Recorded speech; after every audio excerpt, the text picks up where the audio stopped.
एकदम बेकार भारत की पारी में 97 गेंदों पर कोई भी बाउंड्री नहीं लगी। मिचेल स्टार्क ने फाइनल में 3 विकेट झटके, लेकिन हमारी तरफ से कोई अच्छी गेंदबाजी देखने को नहीं मिली। ट्रेविस हेड ने खेली 120 गेंदों पर 137 गेंदों की शानदार पारी और इसी वजह से टीम ऑस्ट्रेलिया जीत गई। आखिरकार सपना जो था जी और बोला नहीं जा रहा है, जो सपना था ट्रॉफी जीतने का। रोहित शर्मा भावुक हुए हैं और साथ में अलका भी थोड़ी सी भावुक हो गई हैं। रोहित शर्मा ने सबसे पहले मैदान छोड़ा।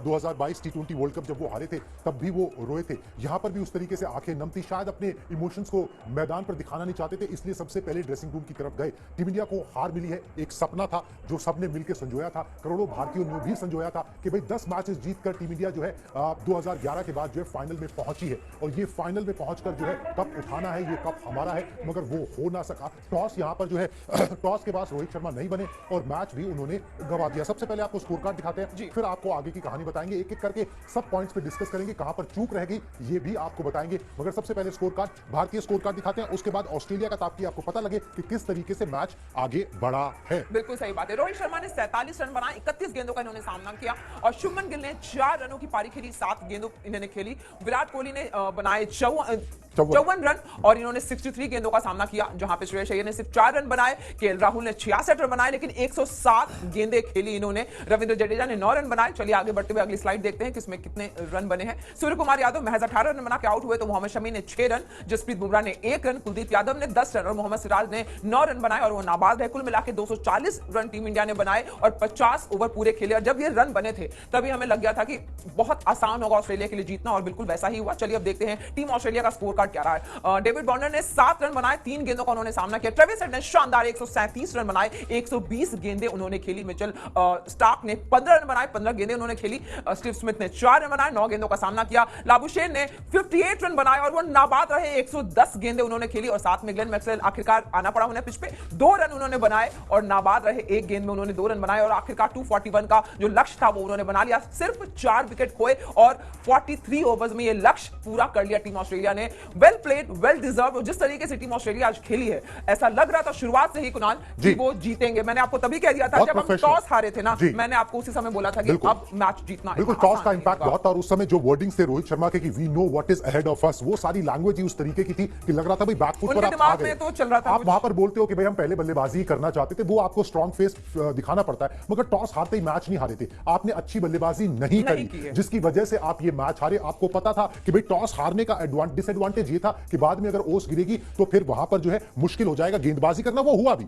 और दूसरी टीम जो है आप पहले 15 ओवर जब निकल जाएंगे तो उसके बाद बल्लेबाजी आसान हो जाएगी, वो ऑस्ट्रेलिया ने किया भी, वो हो भी गया। वो टॉस का इंपैक्ट सिर्फ इतना था, मगर स्कोर बोर्ड पर रन आप लगा सकते थे, वो इंपैक्ट आप क्रिएट कर सकते थे। वो टीम इंडिया के बल्लेबाज वो इंपैक्ट क्रिएट करने में फेल हो गए, बिल्कुल जी नाकाम हो गए, नाकाम रहे, क्योंकि 240 रन वर्ल्ड कप के फाइनल में, मतलब ये एक एवरेज स्कोर तक नहीं था। 2060 2070 तो हम वैसे भी एक्सपेक्ट कर रहे थे और टीम इंडिया की वो टीम 250 260 पर ये कहना पड़ेगा कुणाल, टीम इंडिया की वो टीम जो इन फॉर्म चल रही थी उन्होंने 240 रन बनाए, मतलब सैल्यूट करना पड़ेगा इतना देखिए अब वो एक अब इसे अनलकीपन कह लीजिए, अनप्रोफेशनल कह लीजिए, जो मर्जी कहते रहिए, मगर बात यह है कि आपका बैटिंग फेलियर या आपका वो जो फियर ऑफ फेलियर, जो भी आप इसको नाम देना चाहे, वो तब आया जब इट मैटर्स द मोस्ट, मतलब कि जब वो फाइनल में सबसे ज्यादा मैटर करता था, तब वो फियर ऑफ फेलियर आया खिलाड़ियों के अंदर। बीच में कई चीजें ऐसी हुई जो दिखाता है कि भाई फियर ऑफ फेलियर था खिलाड़ियों के अंदर, और इसी फियर ऑफ फेलियर की वजह से टीम इंडिया कई जो है फाइनल्स हारी। हमने आपको बताया कि भाई पिछले 10 साल में 5 फाइनल टीम इंडिया हार चुकी है जिस तरीके से खेल रही है,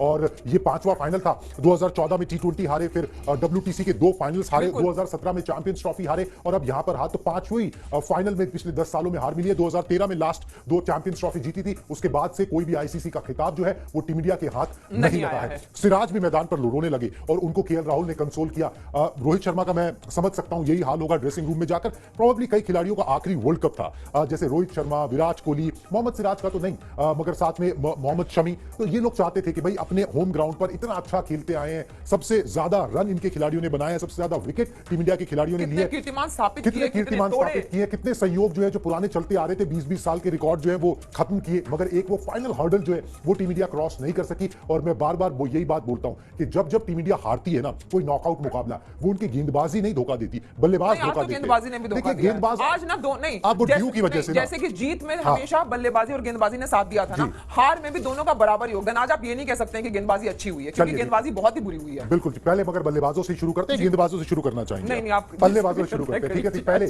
सबसे पहले leader of the pack Rohit Sharma के आंकड़े दिखाइए, किस तरीके का परफॉर्मेंस उन्होंने किया। उसके बाद आगे की बातचीत करेंगे, एक एक करके सभी पर बातचीत कर लेंगे। सबसे पहले रोहित शर्मा की बातचीत करेंगे, क्योंकि उनका लालच जो है ना, वो टीम इंडिया को ले डूबा। उन्होंने इसको स्टार्ट मिल गई थी, रोहित शर्मा को उन्होंने अच्छा कर रहे थे, आंखें जम गई थी। एक गोल्डन रूल होता है कि जब आपकी आंखें पिच पर जम जाती हैं तो आपको लंबा खेलना है, आपको डीप गेम को लेकर जाना है। उनकी आंखें जम गई थी, पिच मुश्किल थी, उन्होंने एसेस कर लिया था, सबको पता था फंसी हुई पिच है, मगर उस अच्छी स्टार्ट का वो फायदा नहीं उठा सके।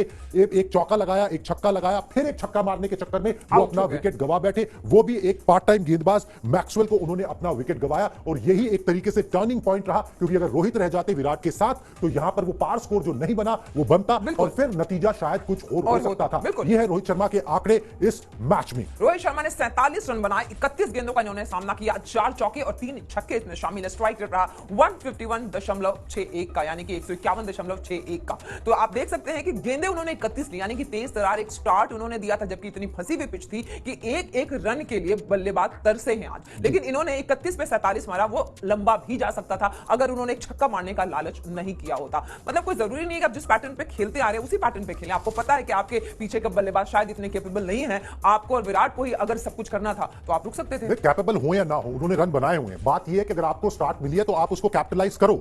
ठीक है, आपने इस वर्ल्ड कप के अंदर कैपिटलाइज नहीं किया, आपने एक अल्ट्रा एग्रेसिव अप्रोच अपनाई है। ठीक है, वो चली अप्रोच, वो तब तक चली जब तक पीछे बैकअप वाले जो लोग थे वो रन बना रहे थे, विराट कोहली एक एंकर की भूमिका निभा रहे थे, मगर उनकी भी लॉ ऑफ एवरेजेस कभी कैच करेगी। रोज तो कोई और अच्छा नहीं खेल सकता। दूसरा बैटिंग ट्रैक क्या है, आप ये देखिए ट्रैक क्या है, उस हिसाब से करिए। ट्रैक आज ये था कि वहां पर जिसकी आंखें जम गई वो टिका रहे, जिस तरीके से ट्रेविस हेड टिके रहे, और उनको ये मालूम था कि एग्जैक्टली मतलब पिच फंसी हुई है। हो सकता है यहाँ पे सूर्या ना चल पाए, हो सकता है श्रेयस अय्यर यहाँ ना चल पाए। 597 run, exactly 597 run Rohit Sharma ने बनाए, एक शतक 3 अर्धशतक। रोहित शर्मा ने 2019 वर्ल्ड कप में 5 शतक लगाए थे, जहां पर भी शतकों की संख्या ज्यादा हो सकती थी, वो भी ना होती अगर थोड़ी सी और समझदारी यहां पर दिखाई होती कि अगर मेरी निगाहें टिक गई है, फंसी हुई पिच है, दूसरा बल्लेबाज आएगा, उसको टाइम लगेगा, प्रेशर बढ़ेगा, तो थोड़ा सा समझदारी से खेलते। मैं बताऊं क्या हुआ कि 300 के चक्कर में ना आपके दिमाग में यह था कि भाई यहां पर 250 एवरेज स्कोर है, 300 बनाना है, और हमारी क्योंकि हम टॉस हार गए, बाद में ड्यू पड़ेगी, 50 रन एक्स्ट्रा बनाओ, उस 300 के चक्कर में 250 से भी आप 250 भी नहीं बन पाए। और इसी चक्कर में रोहित शर्मा भी जल्दी गए और टीम इंडिया को इतनी मुश्किल सिचुएशन में वो छोड़ गए। तो उनका लालच जो था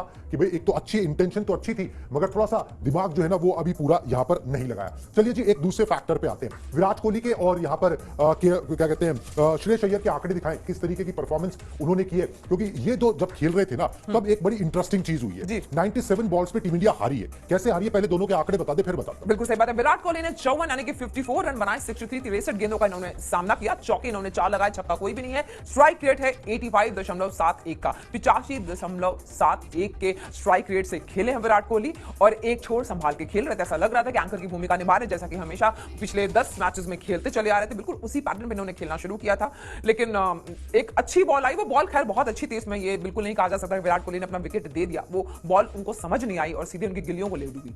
श्रेयस अय्यर के भी आंकड़े दिखाएं। हाँ। बिल्कुल, श्रेयस अय्यर के भी आंकड़े अगर आ गए हैं तो एक बार श्रेयस अय्यर के भी आंकड़े दिखा देते हैं। 4 रन बनाए श्रेयस अय्यर ने, 3 गेंदें खेली इन्होंने, एक चौका लगाया, छक्का कोई भी नहीं। स्ट्राइक रेट 133.33 का रहा। हाँ। तो मतलब बॉल तो खैर ये भी बहुत अच्छी थी कुणाल, है ना? श्रेयस अय्यर बॉल अच्छी इनको आउट हुए हैं। देखिए शुभमन गिल और रोहित शर्मा ने अपने विकेट गवाए, मगर श्रेयस अय्यर और साथ में विराट कोहली जो है इनके तो अच्छी गेंद पड़ गई, उस तरीके से हो गए। केएल राहुल के भी आंकड़े दिखा दे, बल्लेबाजों की बात एक मुकम्मल कर ही लेते ना। केएल राहुल के आंकड़े दिखाएं, किस तरीके से उन्होंने मेरा बहुत स्लो खेला, ये है उनके आंकड़े। 66 रन इन्होंने बनाए, 107 गेंदें इन्होंने खेली, एक चौका, छक्का कोई भी नहीं। Strike rate 61.68। मुझे लगता है कि केएल राहुल ये भूल गए कि उनको 107 रन बनाने चाहिए 66 गेंदों पे, ये उल्टा हो गया बिल्कुल, है ना? सेंचुरी मारी लेकिन गेंदें खेलने में। जी, अब उस बात पे आ जाते हैं जी। एक साझेदारी हुई यहां पर विराट कोहली और केएल राहुल के बीच में। ये साझेदारी होती है जी 67 रन की, 109 बॉल्स इन्होंने लिए, और ये जब ये दोनों क्रीज पर थे तो एक दौर ऐसा आया जहां पर 97 बॉल्स पर कोई बाउंड्री नहीं लगी थी। मतलब आप एक बड़ा स्कोर खड़ा करने की कोशिश कर रहे हैं, आप एक फाइनल मुकाबला खेल रहे हैं, आप दब के खेल रहे हो। इस बात को सुनील गावस्कर ने भी बोला, उन्होंने बोला भाई कोई बाउंड्री नहीं लगी 97 बॉल्स पे, इतना बड़ा सूखा, लगभग 16 ओवर का खेल हो गया और आपने कोई बाउंड्री नहीं लगाई। दबाव जो है वो टीम इंडिया पर आ गया, एडवांटेज जो है वो ऑस्ट्रेलिया के आगे। दूसरी बात ये कि वहां पर जो है यहां पर केएल राहुल ने जो है कुछ 86 गेंदों पर अपना अर्धशतक पूरा किया। सुनील गावस्कर साहब, दिग्गज सुनील गावस्कर साहब ने बोला कि भाई आपसे बाउंड्री नहीं लगी, चलो वो एक बात है, आपने बाउंड्री नहीं लगाई, आप विकेट बचाकर खेलना चाहते थे, वो दूसरी बात है, मगर स्ट्राइक तो रोटेट करो। इतना स्लो खेलने का जमाना अब नहीं रहा है। आप एक सिंगल दुक्का कुछ तो करो, आप फाइनल खेल रहे हो, आपको पता है स्कोर बोर्ड पे पार स्कोर लगाना है, 250 ऑस्ट्रेलिया बना लेगी किसी भी तीर के, आपको वहां पर स्ट्राइक रोटेट करनी थी, थोड़ा सा इंटेंट दिखानी थी, वो इंटेंट टीम इंडिया दिखाती रही। मगर वो फाइनल का ना, हम बार बार इसी बात से डरते हैं कि भाई नॉकआउट में आके ना वो फियर ऑफ फेलियर जो है ना वो खिलाड़ियों में आ जाता है। वो फियर ऑफ फेलियर जो है ना वो केएल राहुल में भी आ गया, और दिखाई दे रहा था साफ वो साफ दिखाई दे रहा था। भाई आप अपनी विकेट बचा के खेलोगे ना, इंटेंट नहीं दिखाओगे तो आपकी विकेट गिरेगी और ऊपर से जो रन रेट है वो भी स्लो हो जाएगा। इसी वजह से वो जो 97 बॉल्स थी, उन 97 बॉल्स में जो कोई बाउंड्री नहीं लगी, और जो केएल राहुल ने स्लो गेम खेला, जो उन्होंने सिंगल्स नहीं निकाले, बहुत वक्त ले लिया, बहुत गेंदें ले ली, तो फिर वहां पर जो है ना गेम स्लो हो गया, धीरे धीरे भारत के हाथ से निकलने लगा। साफ पता लगने लगा कि भाई अब जो है आप उस पार स्कोर पे नहीं पहुंच पाओगे जिस स्कोर बोर्ड का प्रेशर ऑस्ट्रेलिया पर बने और वो क्रम्बल करे। तो ये एक हार का बड़ा कारण रहा। फाइनल में जो टीम इंडिया को मात मिली, बहुत अच्छा खेले खिलाड़ी।